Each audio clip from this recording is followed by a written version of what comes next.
শহরের ব্যস্ত জীবনে মিতা সবসময় তাড়াহুড়ো করত। একদিন রাস্তায় হঠাৎ তার ব্যাগ পড়ে যায়।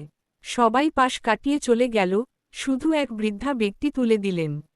মিতা লজ্জায় মাথা নিচু করে ধন্যবাদ জানাল। বৃদ্ধা হেসে বললেন, সময় নয়, মানুষই আসল। কথাটি মিতার মনে গেঁথে যায়। সেই দিন থেকে সে ধীরে চলতে শেখে, মানুষকে দেখতে শেখে, বাসে কাউকে বসতে দেয়, রাস্তায় সাহায্য করে। মিতা বুঝতে পারে, একটু থামলেই জীবনের আসল সৌন্দর্য ধরা দেয়। আমার ভিডিও তোমার ভালো লাগলে একটা লাইক আর কমেন্টস বা সাবস্ক্রাইব কর। বৃদ্ধ রেল স্টেশনের পাশে একটি চায়ের দোকান ছিল। প্রতিদিন অসংখ্য মানুষ আসত, আবার হারিয়ে যেত। কিন্তু দোকানদার হরিদা সবাইকে মনে রাখতেন। একদিন একটি ছোট ছেলে এসে বলল, সে তার বাবাকে হারিয়ে ফেলেছে। হরিদা চুপচাপ ছেলেটিকে বসালেন, চা দিলেন, কথা বলতে লাগলেন। কিছুক্ষণ পর স্টেশনে হুলস্থুল শুরু হলো, এক বাবা ছেলেকে খুঁজছে।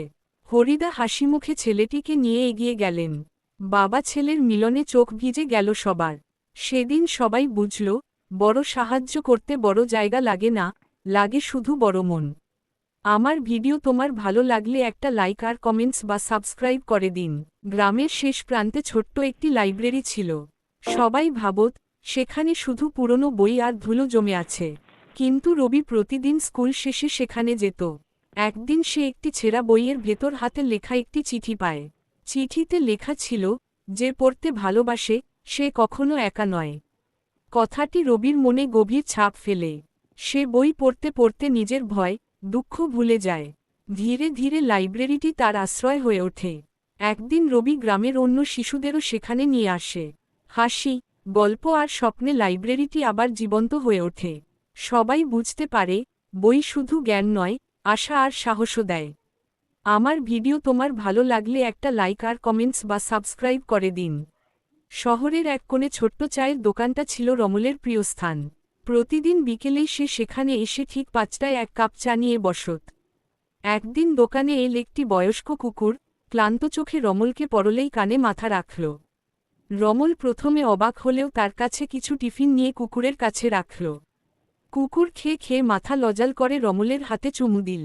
সেদিন থেকে রমল আর কুকুর আলাদা হল না। দোকানের সকলকেই কুকুরকে মিঠু বলে ডাকতে শুরু করল। মিঠুও ভোর সন্ধ্যা রমলের কামড়ে ঘুরে বেড়াত। এক বিকেলে ঝড়ে মিঠু হারিয়ে গেল। রমল দুশ্চিন্তায় ভূগোল। পরদিন সন্ধ্যায় মিঠু আবার ফিরে এলো, আর হাতের কাছে ছোট্ট একটি নোট, ধন্যবাদ বন্ধু।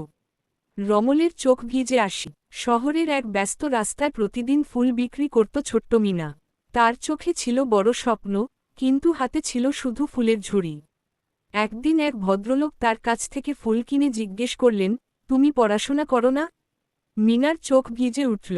ভদ্রলোক তাকে একটি স্কুলে ভর্তি করে দিলেন। ধীরে ধীরে মিনা পড়াশোনায় ভালো করতে লাগল। বহু বছর পর সেই রাস্তায় একটি নামী স্কুলের সামনে দাঁড়িয়েছিল মিনা। এবার সে একজন শিক্ষিকা। হাতে ছিল ফুল, তবে বিক্রির জন্য নয়, কৃতজ্ঞতার জন্য। সে বুঝেছিল, একটি ছোট সাহায্যই জীবন বদলে দিতে পারে। গ্রামের শেষ প্রান্তে ছিল একটি পুরনো বটগাছ। সবাই বলতো, গাছটির নিচে বসে কেউ কাঁদলে তার দুঃখ হালকা হয়। একদিন স্কুলফেরত রাহুল সেখানে বসে কাঁদছিল, কারণ পরীক্ষায় সে ফেল করেছে। হঠাৎ এক বৃদ্ধ এসে পাশে বসে বলল, ফেল মানেই শেষ নয়। তিনি নিজের জীবনের ব্যর্থতার গল্প শোনালেন।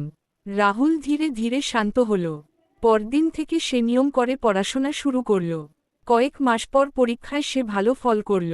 আনন্দে সে আবার বটগাছের কাছে গেল, কিন্তু বৃদ্ধ আর এল না।